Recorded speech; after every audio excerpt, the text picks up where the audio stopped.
Before I was Senator Tim Scott from the great state of South Carolina, I was just Tim. I grew up right here with amazing people in North Charleston. My mom, my brother, and I shared a single bedroom with my grandparents after my parents divorced. My grandfather became the patriarch, the role model for me and my brother. He wanted to set an example for us to follow. Even though his education was cut short in the 3rd grade, he always encouraged us to read.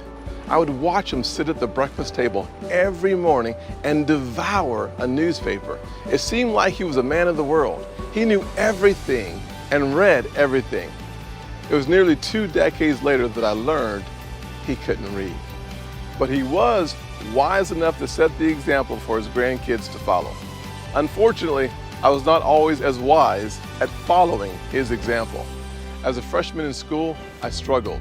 I actually failed civics, the study of politics.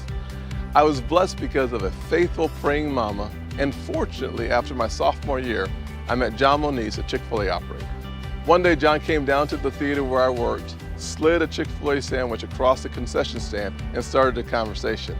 I had no idea that that conversation would spark a 4-year friendship where John would mentor me about the importance of taking individual responsibility and the fact that here and now, anyone from anywhere at any time can rise beyond their wildest imagination.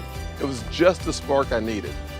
Because of incredible role models throughout my life, I was able to finish high school on time, go to college, and later start my own small businesses. I'm literally living my mama's American dream.